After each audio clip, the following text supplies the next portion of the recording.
بسم الله الرحمن الرحيم. الحمد لله رب العالمين، والصلاة والسلام على خير خلق الله محمد وعلى آله وأصحابه الكرام وتابعيهم بإحسان إلى يوم الدين. ربنا أرنا الحق حقا وارزقنا اتباعه، وأرنا الباطل باطلا وارزقنا اجتنابه. ربنا آتنا في الدنيا حسنة وفي الآخرة حسنة وقنا عذاب النار. برزان وخشوستان لكتاب النازداري منهاجا گەشتنێتە باب سجود السهوی. دیارە سێ سوژدەمان هەیە کە لە هەیکەلەی نوێژانین و سوژدەشن. سوژدەی ناو نوێژمان هەیە ئەوە دیارە، سوژدەی تیلاوە، سوژدەی شکر لەگەڵ سوژدەی سەهو. ئەم سێ سوژدەیەشمان هەیە خارجی نوێژ. لە هەندێک لە کتێبەکانی مەزهەبە سوژدەی تیلاوە خراوەتە پێش سوژدەی سەهو، چونکە سوژدەی تیلاوە فەرموویانە لە ناو نوێژەکە سوژدەی سەهو لە ئەخیری نوێژەکەوە، بۆ ئەوە خۆ تەقدیم کردووە. بەڵام ئیمام نەووی تەقدیمی سوجودی سەهوی کردووە، چونکە فەرمووی سوجودی سەهو بەشێکە لە نوێژەکە. سوجودی تیلاوە لە پێناوی نوێژەکان نییە، ئەم لە پێناوی قەرەووی نوێژەکەیە، ئەویتر لە پێناوی چییە؟ لە پێناوی خوێندنی قورئانەکەیە. فەرمووی بۆیە ئەم وەکو ئەساسیاتی ناو نوێژی لێهاتووە سوجودی سەهوی خستۆتە پێشترەوە. هەر سێ سوژدەکە باسەکە. لە بابی یەکەمیانە سوژدەی سەهو باسەکە. ئەفەرمووی سجود السهو سنة عند ترك مأمور به أو فعل منهي عنه. هاتووە ئەو شتە زیادانەی کە لە نوێژە ئەکرێت کردوێتی بە دوو بەشەوە. بەشێکی شتێکە نەهی لێکراوە کەسەکە ئەیکا، بەشێکی شتێکە ئەمری پێکراوە نەیکردووە. ئەلەم دوو شتە هەڵە ئەکرێ. لە هەندێک کتێبە ئیزافەیەکی بۆ کراوە، فەرموویانە یان سەهو ئەکا، مثلا جاروا سهوي كذا يعني جماني هي مثلا هاتون تردد يعني بوزيادة كلمات لو كلماتنا. إذا العلماء رد عن دعوة وفرمون هموي أكات الترك مأمور به يعني منهي كردوه. أظن راسه مثلا ركعتك زياي كذا مثلا جماني هو جمانك هو بلام هو أجر الحقيقة سيكون أو منهية ينجر ركعتك مثلا لني والرؤيا. أم بنزاني كردوتي فرمون هموي لجر أم دو كلمة هرجع أبيته كإمام هنا بيتي. همو ئەوەی کە ئێمە سوژدەی لە پێناوە ئەبێن سوژدەی سەهو، یان شتێک خوا ئەمری پێ کردووە نەمان کردووە، یا شتێک کە نەهی لێ کردووە لە نوێژا بکرێ. باشە وەکو جوڵەی زۆر و مەسەل قسە و چی و ئەوە مەسە هەر شتێک لەو بابەتان ئێمە چون کردومان. ئیتر ئایا بە سەهوە؟ چونکە ئەساسەکە ئەبێ بە سەهو بێ. ئینجا ئێمە ئەڵێن چی؟ ئەڵێن سوژدەی سەهوی بۆ ئەبێ. هەندە جاری سەهو نییە، هەر ئەوەی ئەکەین قبوڵی ئەکەین. جا سیرکەن. ئەفەرمێ فەلئەوەل بەشی یەکەمیان ئەوەی کە تەرکی مەئمور به، کە شتێک ئەمری پێکراوە شەریعەت و نەیکردبێ کەسەکە سوژدەی سەهو قەرەبووی کاتەوە بۆی. ئەفەرمێ فەلئەوەل ئین کانە ڕوکنەن، ئەگەر ڕوکنێک بوو. طبعا ئەمە لە ناو نوێژە ئەزانیان ڕوکنمان هەیە و بەعضمان هەیە و سنەتمان هەیە، یان سنەت و هەیئەتمان هەیە. هەر ناوێکی لێ بنێ ئاعتیادیە. ئەوەی کە پێوتەوە بەعض یا پێوتەوە سنەت، یعنی بەشێکی عەمەلیە لە ناو نوێژە، ئەوی تر بەشێکی قەولین. هەموو ئەوانەی کە پێوترە هەیئەت یان عملیەکە کە شوێنی نییە لە ناو نوێژە، ئەم هەیئەتێکی لە ناو نوێژە هەیە. لەمانە لەم سێ شتە تەجاوز ناکە. جا فەرمووی کە هاتوو ئین کانە ڕوکنن وجب تداركه ئەبێ ڕوکنات جێبەجێ کاتەوە. لە پێشترا باسمان کردووە مەسەلەن ئەگەر سوژدەیەکی تەرک کردبوو، هەتا وەکو ئەگاتە ڕکاتی دووەم سوژدەکە وجب تداركه، بگەڕێتەوە یەکسەر سوژدەکەی جێبەجێ کاتەوە ڕکاتی تەکمیلەکە و دوای ئەوە ئەو تۆزە زیادە کە کردوێتی سوژدەیەکی بۆ ئەوە پێشتر باس کراوە. وقد يشرع السجود كزيادة حصلت بتدارك ركن كما سبق في الترتيب. لباب الترتيب لبش الترتيب الركن كان أو من باس كذا أو بش الزيادة كإيكا سجديك سوي بوا بون منكسك ركوعي لبير شو الله سيته دواء شت السجدة بيري أكلته ركوعينا كذا الله سيته الركوع أباته إن جاء شته السجدة وإيش كذا أو توصل الزيادة ككردوية تشيبه بك سجديك سوي أبا لبري أوته واضحة. يشترك باسي كل سجدة السهو كنا كل ليلة شو بابي سجدة السهو باسي شيء أكا سجدة السهو كأكا. أفرمي وكو كما سبق في الترتيب للترتيب باس ماك. فهو أجر ركن مو أحكام كي أمايا وجب تداركه ويسجد بالسهو. أشيء جبجي أكاته وسجدة السهو بابا. حتى أجر مثلا جيش الركعتي دوها مش هو بركعتي بكاته لبينا يجر ركنا نيكليون. بلان دوي بتشي أم زيادة لكل خوي أكاته لكل ينجكي بسجدة السهو نجاتي. أو بعضا أما وتمان أجر شيء أجر ركن بو أو حكم كيت أجر بعض بو بعض شيء فما وهو القنوت. طبعا ليرة لم كتبها شش دياري كردو قنوت قيام قنوت فنو قنوتك خوي بو خوي بعضا وستانكشي أي شيء بجي يعني بقولي حساب أما بعملي خدي وستانكش أفرمي أو خوي بو خوي بعضا تغييري مساري نيوجك قنوت قيامك دو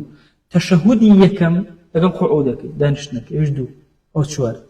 صلوات الذي داري في غمريان صلى الله عليه وآله وسلم باشا لقولي أظهر باشا صلوات لسر آلي في غمر صلى الله عليه وسلم حيث سلمناها فرمي أو شجداني باسكرو واضحة إسلاتان أو تشونا يعني بعض لنا ونرجع أقل يكي كما بلا كاكا إيو توتانا تشبلي وتوتانا ركن سنة هيئة سنة كامية الله ششة للنرجع وكان بعض كامية لما زيكم الله ششة أو ششتين قنوت قيام نانا فلما يصير خم بوتان باسك مو بس اسمه بس إنك فكرك بقى أنا أجنا يصير مسك كتابك واضحة شونا قيام لقال قنوت قعود لقال تشهد صلوات لسر في غمر صلى الله عليه وسلم صلوات لسر آلي في غمر أو كاتشش واضحة إسا شونا شجدانك أم شش علين سنة مش علين بعض لما زي خمانا أودان داو إن جاء إسا دي قد بدن أفرمي أو بعض كتشية وهو القنوت أو قيامه قنوت يعني قيامكي باشا إن جاء قد قد تندابي واي بكارنا هنا وشي بكار أي بكار هنا بوشك هيا لما زي خمانا الله كاكا ودوش تيكشتر فإذن كان كيبا دودانا أو الرئيش ماني الله كاكا كتو الله قنوت يعني قنوت مع القيام قال تحياتي كما تحياتي مع القعود وي أي بكار هنا أو شبلي أوان كشمان يبلا أي بابلن دودان أو جدودان التشهد الأول أو قعوده أو الدودان وكذا الصلاة على النبي صلى الله عليه وسلم فيه هروها الصلوات دان الذي داري في غمريان صلى الله عليه وسلم تحياتي كما لقول أظهر بشي من دانا بركن من دانا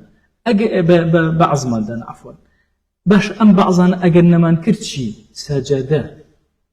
التركي كرت شيء كسجدي سهو أبا لبنايا وقرب لكيوتو كأنما كربيتي باشا أفرمي وقيل إن ترك عمدا فلا قيل قال كاك أما كاتك أجر بعمدي تركي نكر أجر بعمدي مثلا خوي بوخي قنوتي نخرن سجدي سهو أبا أفرمنا سجدي سهو جبراني وناكاتو سجدي سهو نام يان خوي بعمدي تحياتي كمي نخرن ويقربوا أكاتو ويقربوا ناكاتو لك يا أما إسفادة أكي كسيك مثلا كمي ما وبو نيوجكا أو بعض قطع كابوي طاوي نيوجكا بجتا كاتي خويا طاوي نيوجكا لكاتي خويا جبجكا أو كاتا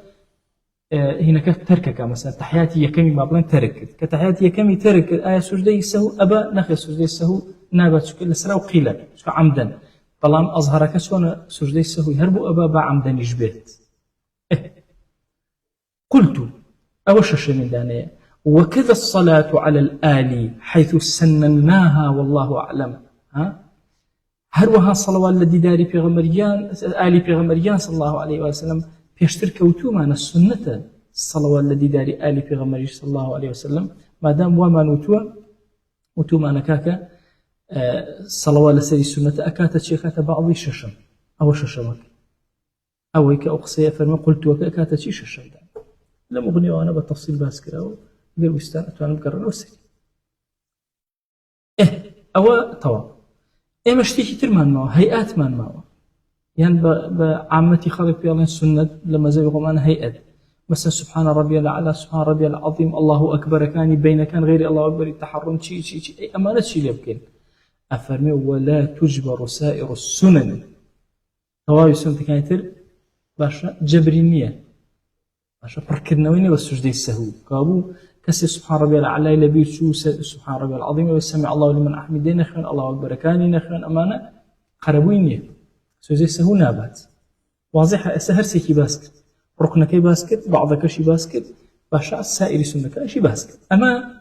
وثمان تركي مأمور بيه ما هو أمري بيكرون أمانة بخ أمري بيكرون ركنك كان بكل بيريشو أمري كرو بعضك بكل بير أمري السنة بكل بيريشو أما بمشي وازا بمسجد السهوانة هنديكي بربيته وهنديكي شيء جبريني والثاني أو الثاني أجرته بوكي أو فعل منهي عنه أجرشتيكي باشا منهي عنه كذبه لنا ونرجك أو كات حالك شون أبي أفرمي أما قاعدة كيتي إن لم يبطل عمده كالالتفات والخطوتين لم يسل لسهوه. أما قاعدة كيتي أجر عمدي أوشتا نوێژ بەتاڵ نەکاتەوە سوژدەی سەهو نابێت. بۆ نمونە کەسێک ئەوە کتۆپڕ لای کردەوە عەرزم کردن کورتکە لای کردەوە سەر نوێژەکە ئەبڕێ ئیلتیفات وتمان باشە کەڕاهەتیە ئیلتیفات باشە ئیلتیفاتێکە نوێژەکەی بەتاڵە بێتەوە بەتاڵ نابێتەوە کابوو سوژدەی سەهو نابا بۆ ئیلتیفات با مەنهیەکیشی کردبێت. قاعدەکەتان لا واضحە چۆنە؟ سۆ قاعدە زۆر دقیقە. هەرچی شتێک کە شریعەت نهی لێ کردووی ئەگەر عەمدەکەی لەناو نوێژە نوێژ بەتاڵ نەکاتەوە سەهوەکەشی سەهوی نابێت. مەسەلەن بە عەمدی ملی ئاوا لێ کرد نوێژەکەی بەتاڵە بێتەوە نەخێ بەتاڵ نابێتەوە باشە کەڕاهەتی کابوو سوژدەی سەهو نابێت. واضحە ئەگەر بە غەفڵەتەوە لای کردەوە سوژدەی سەهو ئەوە نابێت. نە هیچیان ئێستا دوای باسی عەمدەکە کاخۆی بەس هیچیان واضحە چۆنە ئێستا ئەوەی کە عەمدەکەی نوێژ بەتاڵ نەکاتەوە سەهوەکەی سوژدەی سەهوی نابێت. مثلا ئەمە وتمان ئەگەر 3 خۆتوە بڕوە نوێژەکەی بەتاڵە بێتەوە نییە بە عەمدی 2 خۆتوە ڕۆژت نوێژەکەی بەتاڵە بێتەوە نە ئەی بە سەهو ڕۆژت سوژدەی سەهوە بە نابێت. ئەوە قاعدەکەەوە قاعدەکەم تەسوید بووە جا سێرکن ئێستا ئەی خوێنمەوە جارێک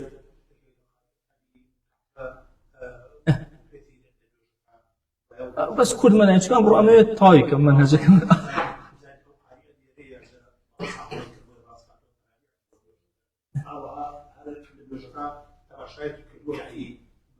تمام نوێژ ئەزای چی ئیلتیفاتەکە ناخۆی ئیلتیفاتەکە خۆی ئێستا لای کورد ئەوە ئیلتیفاتەکە نوێژ بەتاڵ ناکاتەوە جا سێرکن نە وإلا سجد إن لم تبطل بسهوه باشا ئەگەر هاتو بەتاڵی ئەکردەوە عەمدەکەی ئەبێ سوژدەی سەهوی بۆ ببە. ئەگەر بەتاڵی کردەوە عەمدەکەی ئەبێ سوژدەی سەهوی بۆ ببە. مەسەن کەسیا بە عەمدی قسەی کرد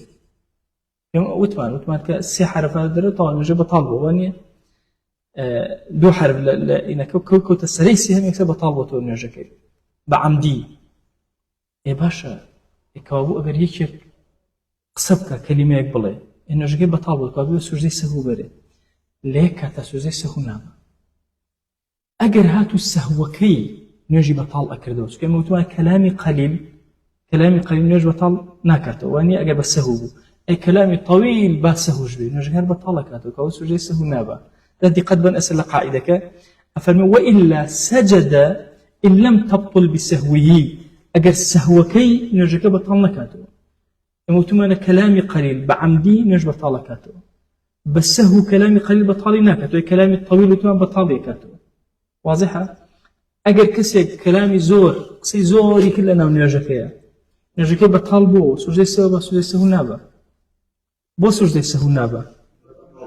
توين نجي بطالبته واضحة بس سهوي قصي زور بطالبته تسجد قربوي ناكاتو ديار قصة شلون أي أجر كم قصي كر بس سهو سجد أبا واضحة كم قصي كر بس سهو شو كم كي بعمدي بطالبته سجد سهو بو أبا بس هو نبي بطالبته كبطالبه يكسب سجد بريطة بلام ألين شيء قاعدة كأوهاي ألين أجر هاتو هەرشتێک عەمدەکەی بەتاڵی کردەوە ئەم بەتاڵیە کاتەوە مەگەر سەهوەکە وەها بێ نوێژەکە بەتاڵ کاتەوە باشە نا بەتاڵە بێتەوە هەر بەتاڵە بێتەوە نوێژەکە ئیتر سەجدەی سەهو قەرەبووی ناکاتەوە قسەکە ئەوەیە واضحە چۆن ئێستا کەلامەکە نمونەکەی خۆی کە هێناوێتەوە لە قەولی ئەسەحاب کەلامی کەثیر باشە بە سەهو قسەی زۆر کرد نوێژەکەی بەتاڵەوە إثر استئناف نوجه سلم لدسبي أكاتو سجدة نابز أيجر كم بو قصة لبروي كم يقصة بطالية كاتو نوجه كم يقصة سجدة إيه بلام زوركي بس هو هر بطالية كاتو بيوزنا كسجدة بيت أو إنجل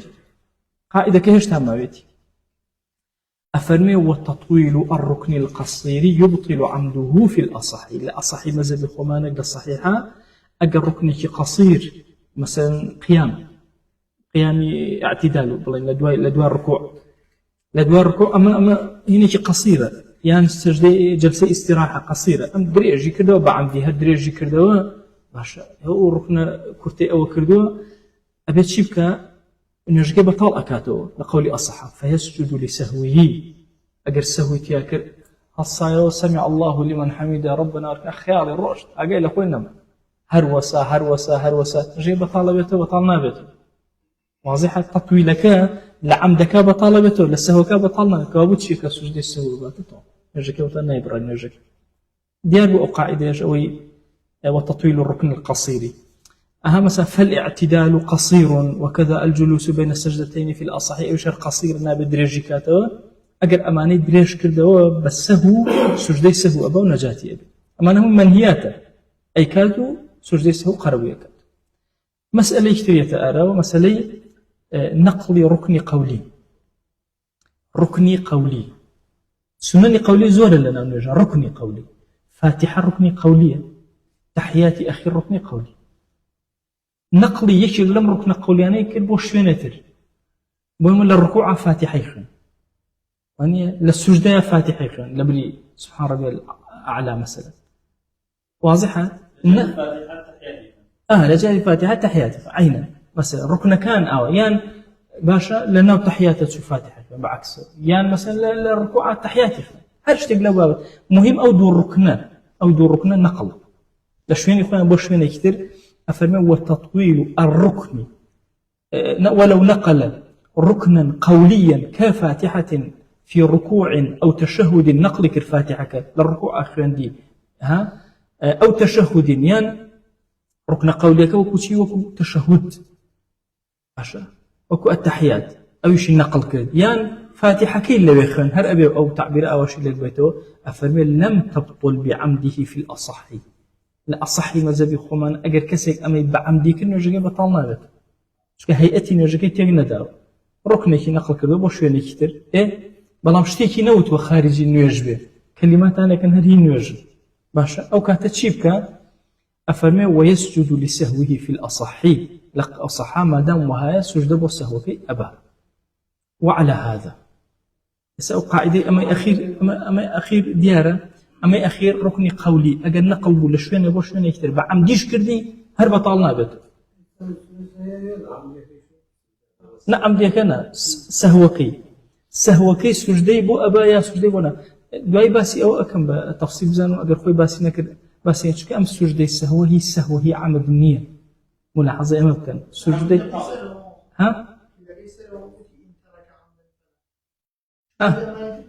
هموي يا قاعدة من هي لما زبا قاعدة كأمية سجدي سهو بو عمد النية أو بقشتي باشا بقشتي سجدي سهو بو عمد النية واضحة شونا أقرب لكنا عمدك لشوينك لما زبا جيبو تبرو اختلافاتاني يا للسهوك يا مثلا حساباتي يا شيء أجنا أساسك أو هاي قاعدة استثناءك إما زاني ما ركني قولي أبو شوازة أجر نقل من كل شوينة وشوينك نرجعك بطلنا كاتوا أجر بعمدي كرا والسهو في سجدي سهو بلا أفرمي تستثنى هذه الصورة عن قولنا ما لا يبطل عمده لا سجود لسهوه أوت هركس قاعدة كمان أمام ما لا يبطل عمده هرشي عمدكي نج بطل نكاتوا لا سجود لسهوه سجد وسهو في نابي أجر بطالي كردوا سجد وسهو في أبدا مفهوم مخالفة أبدا أو قاعدة قشتكي إلى مذهب لا استثناء أم قاعدة أم كقولناها ترك الركن جوانا أو لم قاعدة درسوا نن أم أخير اسمه قولك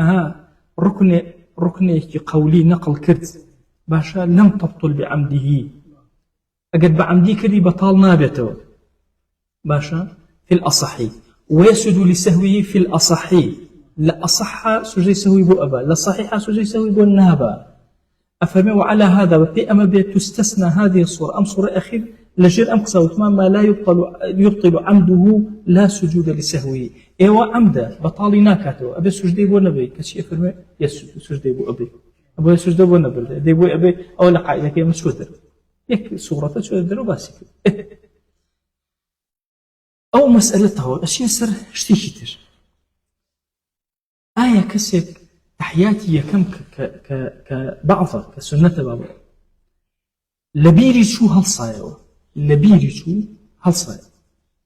أحكامي أم كسشية أفرمي ولو نسي التشهد الأول فذكره بعد انتصابه الرقبوية بشتي الرقبوية انتصاب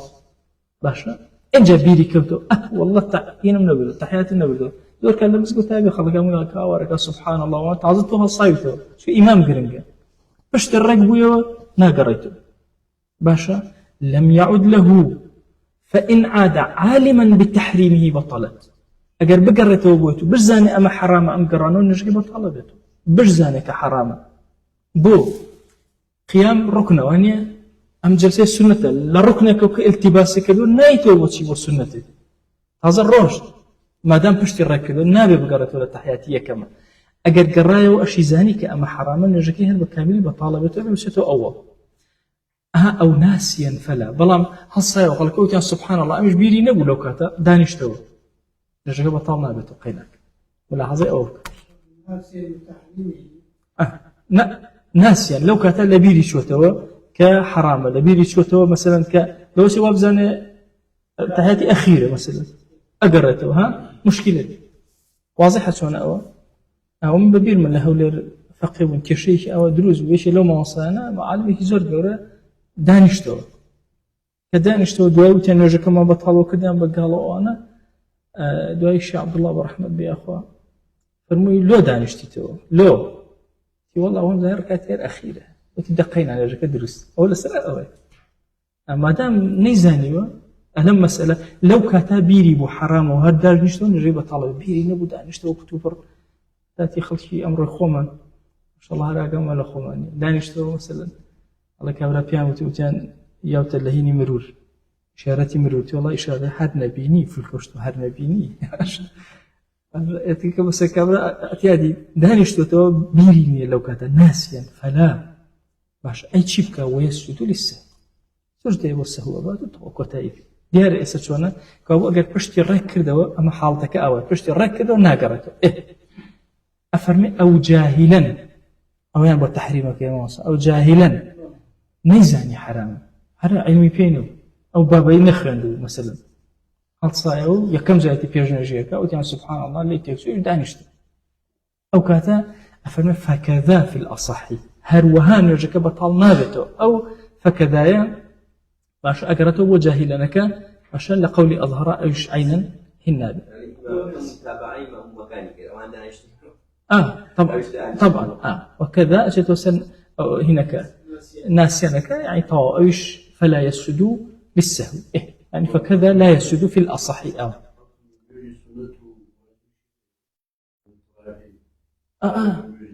يك قاعدة تماما لم السهو كباس مانكر فرض السنة دوكيك أو قاعدة مثلا سنجي سنتك أم هلان الربا همان أحكامي هي كنجي فرضك هيش فرقي هموي هرشتي لو بابتان واضحة أو إنجا باشا أمجا أو إمام متمان إمام للتحياتي كما هل صايو أو حكمك أي مأموم هل صايو باشا أوتي الله أكبر دانج والتحيات إمام أو هل صايو سرتي مأموم قيناك وللمأموم العود لمتابعة إمامه في الأصح خيشيك دا أنشته متابعة إمامك كشيني مأموم أجر هل صيته با التباس ركنك الشكل ذي شو واجب ولا اتباع إمامك دا أنشته لقال إمامه كشيني أو مشكلة لقال إمامه هي لقال مأمومانية كشيني باشا يا إمام منفرد يجب إنسان هرواية منفرد بيو مثلا قريمة إمامني منفرد أخوي بأخوي هلا صيته أجزاني حرام جايت دا أنشته نشيف طالبته إمامش همان حكمية بس مأموم أو حكمية قلت هل أصح وجوبه والله أعلم إمام النووي تندل متابعة إمامه كل لو واجب مأموم أجر هل صايا واجب لسه بدأ نشته متابعة إمامه كأنك نرجع خوي تكملك أبي لقى إمامك تحياتي كمي طاق أم جرشتي كتير أما وتمن أما مثلا أما السجدة هل صاته أمش ركع فشتي الركبة أما دوانا من باسكت أي لو بينها بيريكوتو باشا سأمن لو بينك طبعا توتا للسجدة وخلص تو بريكي في إيه ألم بينها بيريكوتو سيديك آية للسجدة والنزيكة يا للسر والنزيكة لكام يعني جاوي أفرمشي أفرمين ولو تذكر قبل انتصابه بيش أو بشتي الرقبة حتى للتشهد يتو تشهدك أخبرنا ويسجد إن كان صار إلى القيام أقرب أجر طبعا حتى بشتي الرقبة بيته هردا أنشته حتى بشتي طاور الرقبة بيته هردا أنشته بوشي بو تحياتك بلام آية سجدة أبايانا أجر للسرى ونزيك ترمو سجدة سهو أبا للسجدة كان نزيك ترمو سجدة سهو نعم واضح سكت شوانا أم كسا أولا انتصاب باس ما كردو شوانا للسجدة شاد ديالا حالتي طبيعي خويتي لم بينك هل أسيتوا أجر نكيش وانتصاب أجرته مثلا وكو الركوع إليها تو أجرته توصل الركوع زيادة هر أجرته بس أبشت الرجنة بوتو هل يتبص بو تحياتك أم جارة سيري أكين ألم كان كبزين سجدة سهو بيان أجر الله استانا وكان زيكتر بو سجدة سهو بابا بو أو زيادة كردويتي بو من هي كردويتي ها أجر نبو باشا سجدة سهو نابات وعفو لدراوته إن جاء قاعدة كأوها أفرمي ولو تذكر قبل انتصابي عاد للتشهد ويسجد إن كان صار إلى القيام أقربا إن جاء ولو نهض عمدا فعاد بعمدها الصيوتي أو إلى ناكم باشا دعي لأن يواب برشموتي أقرم بطالت إن كان إلى القيام أقربا لكن نزيك تربو لقيامك بطالبته سجد يسوي علاجيناك واضحة شلون؟ أم كسب عمدا تحياتي يكمي نخرن هل صايو بهل صايو دواي بشمال مو دانشتو سيري أما أكري أجر نزيق مو بيته لا سروا لا انتصابه نشجع بطالبته شو كم وتما لو لا سجى سوا بواني سجى سوا بوشتي قبل كبطالي كاتو كابو بطالي كاتو ليش نشجع بطالك ليش سجى سوا أجر بس هو أجر بعمد ببطالي كاتو بس هو ديار أقصى أفرمشي ولو نهض عمدا فعاد قرايو بطلت إن كان إلى القيام أقربه أو كابو قاعدة كان مصير إرشاد جارية من ما متوسج دي سوي بوشتك أباك عمدك بطالي كاتو إكابو أما لسر ونزيقو بطالي كاتو باشا ولو نسي قنوتا فذكره في سجوده هكا لبيري شو قنوت بخيانة لنا سجدها بيري كوتو هذا شو تسجد تا وي لقيامة وانيا أو يتريان لخوارو وسرو أم جاي لسرو باشا أبي أليرا لكاتي اعتدالة لكاتي انتصابة مثلا أبي قنوت بخيانة قنوتي نخيان شو سجد نا سجدك بيري كوتو هذا ناقرته أو قبله بيش أو يبقى سجدك بيري كوتو لأنيوا عادة أقرته ويسجد للسهو إن بلغ حد الراكع أجر بأنداز الركوع تشمي بو سجدة سوي بو أبا أجر نتشمي بو سجدة سوي بو نعم واضحة شو أنا إسا بروس سرتر بقينا واضحة أجر عمد باسي نسيان أجر عمد بي لا بعمدي للركوع زياترها تخواره وهل وكو أبي ترواية قراية وصلنا جيبة طالكات كما دام سجدة سوي بدانك أو عويثلي بطاليك قاعدة كأوها أم جارة مسألة كثيرة تأرى وكوتم أبوايا باسي كردايا باشا أو إسا فعلي مأمور تركي منهي ما نكباس كرد شون سجدة بو أبين خالص سهم تردد وشكك باسك أفرمي ولو شك في ترك بعض سجد أو ارتكاب نهي فلا إما أصل وهاية أصل النيجة أوايا كهيشتك زيادة لنا ونيجة نية أجر جمانا بوشت زيادة لنا ونيجة كربيش وجي سوينا قاعدة كأوايا شو أصل وهاية تيانا واضحة شونا لأن الأصل عدم وجود أما قاعدة كأ أجر هاتوا لنا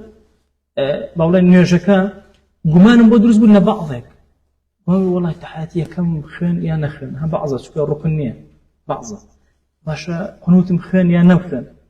قمانم هي أمان حقيقة دنيا يسجد للسهو سجد السهو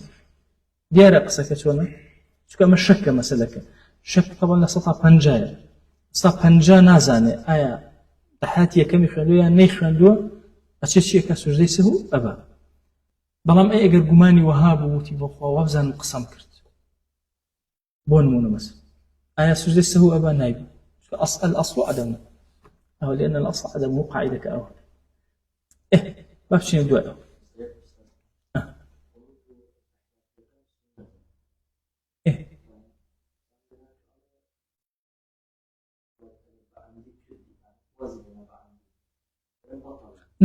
نقوازينا قرايا وبوي بعمدي وازينا قرايا وبوي أقر بعمدي وازينا بطل نكت والرشد واضح بس بعمدي أو بيشتر باس ما كرسوش ده وأبايا بوينا بدور رأيك أو الرشد أما يتريا قرايا لو قرانوا كشك دروسه وشتيكي زيادة كلا بلاش وبعمديش كردتي زيادة قصك لسر أو بطالي كاتونير حركيش عمدي كرد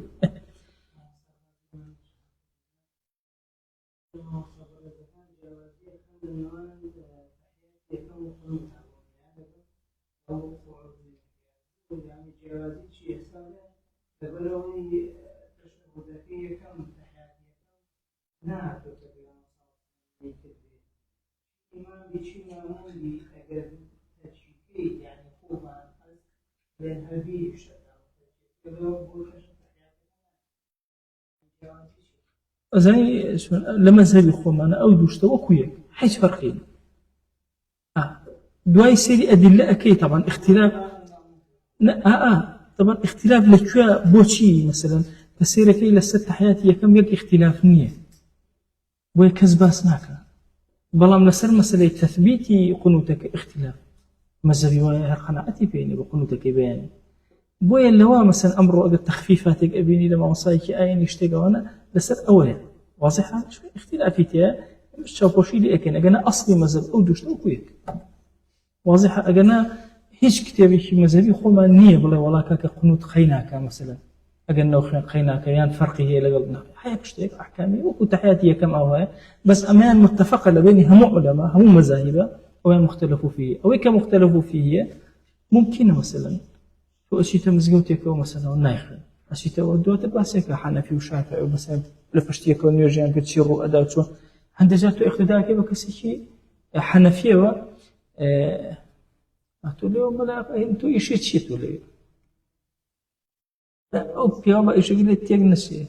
وما يكره أصلا كله ملا جديد والله يقول رازق يضل والله بالتفصيل أقاش لي أخوي أولياء إخوان أنواع إزور أو نوع إيش يعني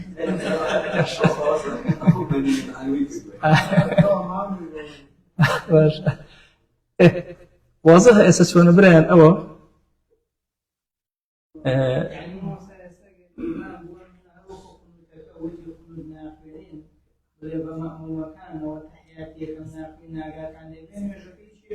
هيج كشين هروك أو فرق هل يبشت بلام شيء أوان همو علماء الله سنة كزني بلي والله كاكا مثلا قيناك يابا نخوان بس قنوتك اختلاف واضحة أو مثلا اختلافك طول التساهلات يا كسرنا إخوان دوانا زور نبيتك كيشا شو بعمومي أزان اتفاق زور قرنت الاختلاف أما لو اشتانا ومزاوي خوما قناعتنا بيتي أي فلين أي كين أي كسيكي جنيك قيش الرأي لسلو بدأ دين واسعة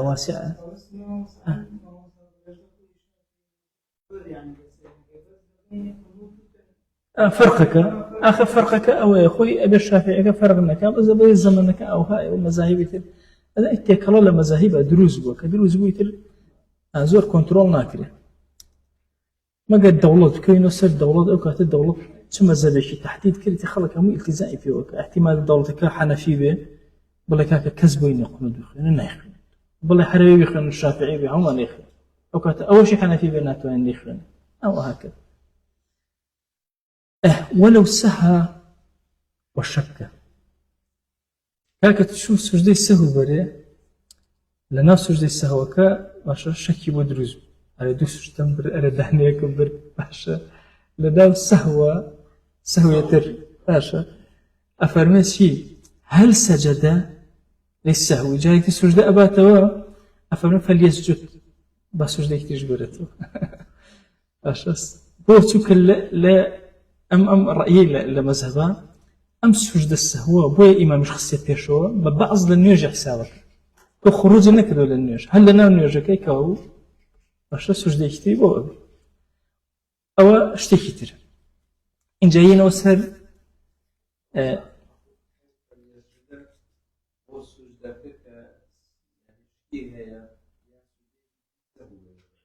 نەنا سوودەی سەهوی تر ناباتەوە مەسەلەن گومانی هەیە ئایا دووم کردیا یەکی کردو دانێترە کرد با دووشی کردبێ واضحە چۆنە یعنی سوژدەی سەهو بۆ سوژدەی سەهو نابرێ بەس شەکی بۆ دروست بووە ئەیکە دوایش باسی ئەو مەسەلە ئەکا ئەگەر هەڵەی تیا کرد ئایا سوژدەیەکی سەهوی تر بۆ ئەوە بە خۆی باسی بەس ئەوە واضحە چۆنە شەکی بۆ دروست بووە ئایا شەکەکە بەچی قەرەبوو ئەکاتەوە بە سوژدەیە تر تۆ لە چیە گومان ئەەکەی لە سوژدەی دوو سوژدەیە پێ دووە یا دانەیەکت کردووە یا دوانوان نیە گومانت هەیە لەو مادام ئەقل حیسابەکەی سوژدەیە تر ئەکەی ئەم جارە گومانی هەیە وەلەو شەکە باسەکە باسی شەکە هەر ولو شك أصلى ثلاثا أم أربعا كاك نازل والله سيم كرياتشوا تو كرتك باسكي سيو كدوا أتى بركعة وسجد ركعتي كتير أكاتو سجدك زيادة لك والله أكاتو والأصح أنه يسجد إن زال شكه قبل السلامية ما زور قرن شكي بو دروز بو هصار ركعاتي كتير كرت للتحياتك يا دانشتو الركعة قسم بخوا ما بينجم باشا بۆ معلوم بوو ئایا ئەو کاتە چی بکە خۆ شەکەکە نەماوە ئەمە لە پێناوی شەکەکە ئەم سوژدە ئەبە ئایا سوژدەکە ئەبە ئەڵێ بەڵێ هەر ئەیبە چونکە تازە زیادەکەی کردو ئەبێ بیبە ئەڵێ ئەفەرمێکی ولو والأصح أنه يسجد وإن زال شكه قبل سلامه پێش سەلامدانە شەکەکەشی نەما زانی ئەوە پێنجەمە هەر سوژدەی سەهو ئەبە وكذا حكم ما يصليه مترددا واحتمل كونه زائدا هروها حكم أويا أو كسج مثلا بمتردديه باشا احتماله زائد مترددة في وقت شواري كلو بلا مترددة دي حتى نبوها صاتازة ينجمي كرد همان حكمية عين متردد لقل شاكا جياواز أذن أو كسيك شكي هي قماني هي لوانا بس أميتر تقريبا زورني أغلب الظن يسمي طواو إشفي حد تدرج هنا وهلا سيتو بيركاتو دي إخوة والله وازات شوارم كرسيم كنت شوارم كرسي باشا لكولي نابته زيادة بو وسواس وأنا فوائدي لإك باشا عينا أيشكا بحرب تردد كردويتي نيوجك ركعتك أخير هر عين سجدة سهوة باتو طوكو تايبي التردد شو كردويتي يعني أغلب ظني أو هيك طواو وهكذا واحتمل كونه زائدا احتمال هي الزائد بلا أو احتمال سجدك السهو باب ولا يسجد لما يجب بكل حال إذا زال شكه سجدنا با لما يجب بكل حال هر اشتيك قمان هبه قمان نبي شي بيش هر أبي أوبكا أو كتا سجدنا بات شون أو مثاله شك في الثالثة للسيام ركعتا قماني بياكرت الثالثة هي أم رابعة أما السهمين إيكا يا شوارمين باشا أم بريانا دا السهمين للسهمين ركعاتا أم ترددي بودروز بو آية أما السهم يا شوارما قرار أداء أما السهم نقل دوائي نوجكا قماني بودروز بركعات زيادة بكا هل لنا نوجكا ركعات السهم ترددي بو دروس أبي شكي بو دروس أبي هي أما السهم كإكم يا شوارم أجر بقول الشكك بين هل أكات السهم حقيقة دقش بركات السهم وهرب السهم ركعات كار كابوك لا يسجد للسهو أفرمي فتذكر فيها عشان لنا نوجك بيري كوتوا هيج مشكلة لم يسجد سجد النابة بوتشك هرب ويا خو السهم بكرده أو احتمالك اللي هناك سيرناك لخودي نوجكا وبيرشي كوتوتو كوتاي فيها الشكك وطاق وني أزاني السهم يا شوارما هربي أوبكا حتى طايشي كدي أو ركعات هرجع دواي بوي معلوم بك السهم طاق زال شكو كوتاي سجدي بونها للسهمية أم كشيه للسهمة أم كشيه ودروز بنازانم السهم يا شوارما أما إيكم شوارم يعني زائدة بقمانه وهالصايا وبو أما دوای بیری کتو تواو عیبی نیه سهمه سجده سهو ناب شكل لابد منها خوي هرسون بيخوار بيركع السهم بك أو في الرابعة سجد بس أقل لقد شوارما أم حالتي بود دروزبو أفرمي سجدة أبات أم شكلت شوارما دروزبو شكلت شوارما لبيني شوارما بينجمع بعد وايش بوي معلوم بويا وكا شوارما هرشي أكا سجدة وأبا لما يانا بوشك أما احتمال لابد منها ني احتمال الزيادة كده أو يتلان لابد منها أجا زيادة شكل بحركات السهم يعني شيء هل ناو نرجكو هل أو أكا يعني أكانت شوارم حد نرجك أكا فرقناك ديار أو قصية بلا أو يتلان لابد منها ني قصك أو أبو فرموشي يجب بكل حال إذا زال شك أجر شك كنا منه هر واجب ولا سري بهم أحواله كان شك هذا الشك نبي خوره بوركاته بكاسهم بس للشوارع ما كان لبين شوارع بينجاية والسجدة لسه أم بابتس أم أخير أم بابتك أسياد وخصوصا زور قرنج نجم كردو دو السلام موتو بالم موتو قسم بقوازار سيان باش جمانة بودروسه أو جمانة ناخو كالسلام يا جمانة ناخو واضح قصك الشكل دواء والله زار ركوعكم نبل ناخو أبو بابي وسواسي زور قرنج طوال قبوله بس سلام ده ونجاته واضح سؤال لنا ونرجع وأنا بدرس بقروي كتب برا بدميو السلام يا ونجاته جاء فرمشي ولو شك بعد السلام في ترك فرض يكفر ركنه نكردو سجدين نبردو أكبر الركوع يكر كاتي نكردو كاكا الله شيء لم يؤثر على المشهور قولي مشي ما زبا هيش تأثير نرجع كنا كنرجع دروس القبول حش كشي أو فتوى زوجر باش جاري إنسان جماني مدرس به نرجع كردو أمانة باشو من تحياتهم خلاني أنا أصل وهاي لنا ونرجع بروسك التواكل كسلام داودو كأبير النما أصل وهاي همش تكبر مزبوطي كردو أجمع مزبوطي إنه كنا نرجع بير أكلتو كردو كوت أي بياتو عفى الله عما سلف وكرتك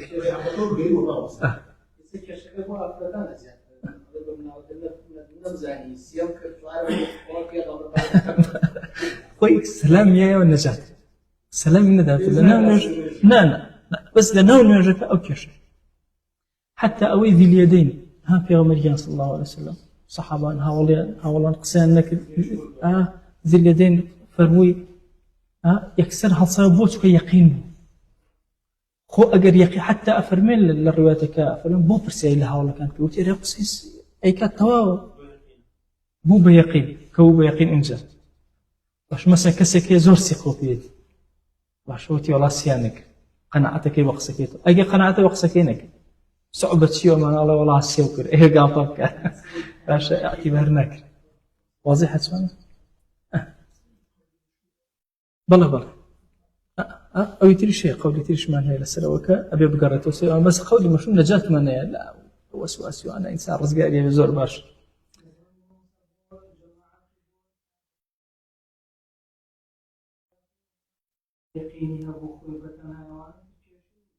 لا لجماعة شوف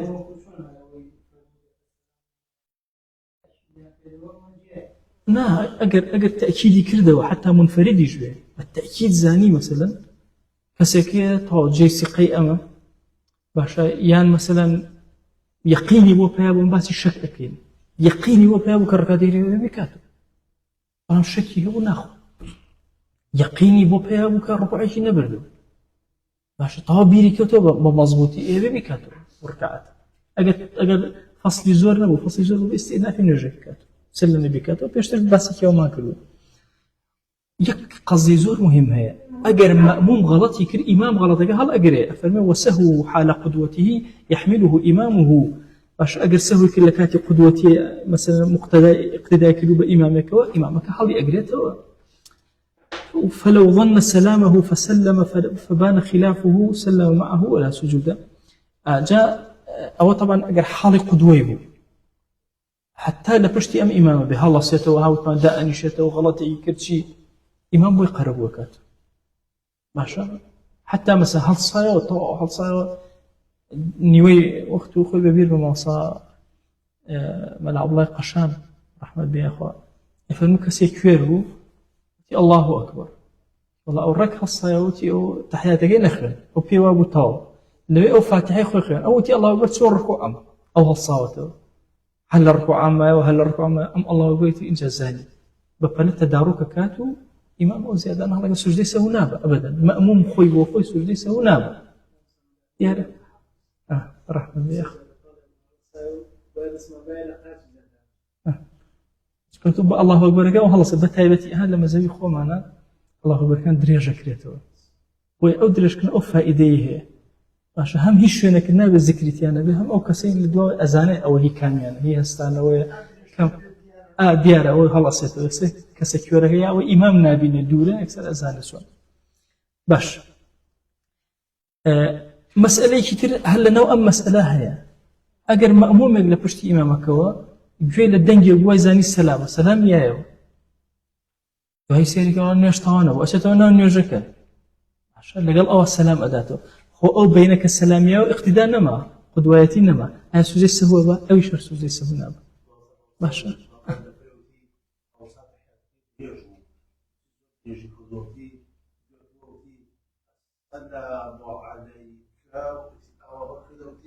أيها النبي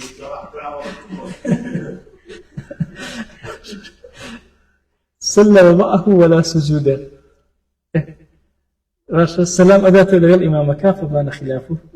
بلام سجد نابا بلام ولو ذكر في تشهده ترك ركن غير النية والتكبير النية والتكبير مشكلة هات لا تحياتك يا بيرك ركنك برانو أو ركن نية والله أكبر تحرم جنية قام بعد سلام إمامه هذا ناقرته روشتوه لنزيق نيته فريق كيوتو بيركوتو تبى القرآن إمام ركوع إبر من ركوع من نفر الركعتية كما مثلا وأخيرا قام بعد سلام إمامه إلى ركعته ولا يسجد عينا أشي هل أسيته الركعتك خوي جبجي أكاته باشا كتركي ركني كتياكدو سجدي سهوش نابا باشا بو چونك لحاظي غلطك لحاظي اقتداء غلطك اقتداء كاو إمام هل أجرته ما دام لحاظي اقتداء أو حكمتك يدي بو سجدي سهو نابا دبر لو كاتي غلطك يكردو إمام بو هل قرتو في سجدي سهو ركعتين لا أشوي كتير يتشوني وش دزون شجرته يتوت مش كشيء هي أوان قبولة أو بنزاني هي أوان قبولة باشا أي أم خوي بخوي كشيء أشين يرجع كجيب كتوان كشيء وسهوه بعد سلامه لا يحمله لدواء سلام إمامه لو ركعتك هل صايوا غلط يتركر أو يعني إمام هذا يقرأته لا أبي السجدة سيبوه شكل حال اقتداء النبوة لا يحمله الإمام إن جاء فلو سلم المسبوق بسلام إمامه أو كسيك مسبوقها توجد ركعاتك ما إمام سلام يا وجد بيدي شو سلام يا لقال إمامك بنا بفلا هلا ستون نرجكي تكميل أكاته وسجد سجد أبا السلامك كوت الدواي سلام إمامك كوت الدواي سلام إمامك واضح أو سونا بنا وسجد ويلحق سهو إمامه أو طو أو ديار أو ثم لما أموم أبانك برام جاء حج منك بس وصلى الله عليه وسلم